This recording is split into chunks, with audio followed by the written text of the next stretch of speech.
As we've been on break week after the drop of the recent chapter 276, with both of the master strikers entering the pitch, with also the entrance of Igauri leaving most people confused and dumbfounded by this decision, I actually think that this was a smart move on Noah's part.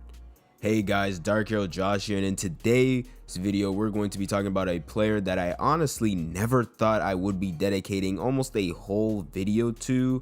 with that player being Igauri, and explaining his purpose in the climax of this game. Now, as we've seen in this match between Bastard and PXG so far, we've seen that Charles and Shido were able to make a dangerous link-up play from the jump of the game and getting a goal from it, forcing Noah to have to assign Kunigami the task of man-marking Shido in order to stop their dangerous plays. Now, within the more recent chapters, with Hitoshi Rin being able to tap into his Berserker flow on command and have destroyed Bastard multiple times on his own before linking up with Charles's Rabona cross to get the equalizing goal for PXG, we see that the striker duo for PXG has just become much more dangerous by like 1,000. Now with Kunigami subbed off the field for running out of gas, the trickster, known as Charles, can now choose between the demon, the monster, and even the prodigy known as Julian Loki. Now I know it does seem like PXG has a lot of dangerous attackers like their master striker and the striker duo, like it's pretty obvious, but I think if there's one player who can disrupt the current flow of the match and PXG's momentum, it definitely has to be Igauri. If we go back all the way to the second selection where Kunigami and Rayo went up against Shido and Igauri, we see when Rayo tried to take the ball from Igauri, Igauri flopped like crazy and managed to actually get the call for Team White. Now, it's even then where we got the first look at Igauri's new weapon that'll help him survive in the harsh environment that is Blue Lock. Now, if we go back to the new Eagles League arc, before the match against Ubers, we specifically see Igauri say that he's mastered his weapon of calling fouls on command with his right side. He even states that he's going to become a player that'll be able to bait any ref into giving him any favorable call that he wants, becoming so good that he'll even outsmart VAR.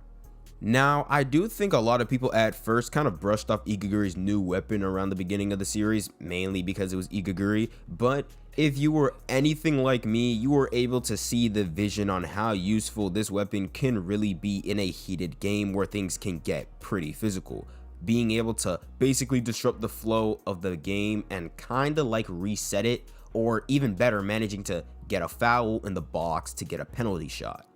Now, before the match against PXG, we do see Igauri again, and he's actually training with Kiora Jin, and he's charging through Igauri. But the catch is that he's doing it on his left side. With his right side already mastered, he is quickly trying to master his left side to be able to draw fouls from both sides of his body. Throughout the matches in the Neo Eagles League, the games have definitely gotten a bit more physical throughout the league. Like the most recent goal by Rin was while Isagi crashed into him.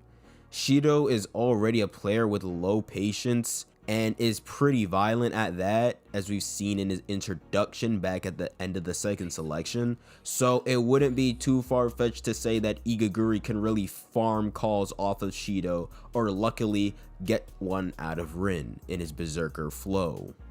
It was shown that Noel Noah was in the background watching Igauri train this weapon with Kiora Jin, so I do think that he took it into account just how much more physical the game has become and knew that Igauri's weapon would help him at this current moment of the match. With Julian Loki also subbing onto the field at this time, this could be a sort of loophole to get him to stop pace abusing through the whole field without restraint. Picture it like this. Like, for example, if Loki were to charge past Igauri, even if they've made the slightest bit of contact, I think Igauri could possibly get a foul off of him. Now, I don't know about you guys, but if Noel Noah did sub in Igauri because of what I just said throughout the entire video for this specific moment, then it was by far a great call from him on his part. But in order for Igauri to even dream of making it into the top 23, he'd have to pull off some extreme type of hustle in the game. I'm talking about getting a foul called off of Loki, Rin, Shido, everybody on PXG while he's on. As of right now, I don't really think Igauri will stay on for the rest of the match, but I think once we get to see the next few chapters, it'll be pretty visible, so I don't really have too much of a say there.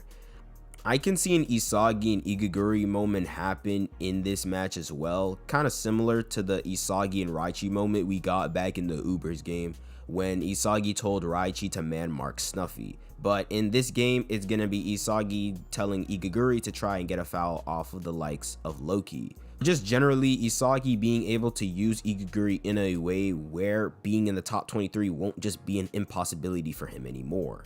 Anywho, that was just a little theory video that I wanted to just get out there, mainly being that a lot of people seem to just flat out be surprised that Igauri was subbed on, so I just wanted to give my thoughts on it as well. If you guys did enjoy the video, then please leave a like, subscribe to the channel if you are new, and comment down below what other things Blue Lock do you guys want to see me do next on the channel. And without further ado, I hope you guys do have a great day, and see ya.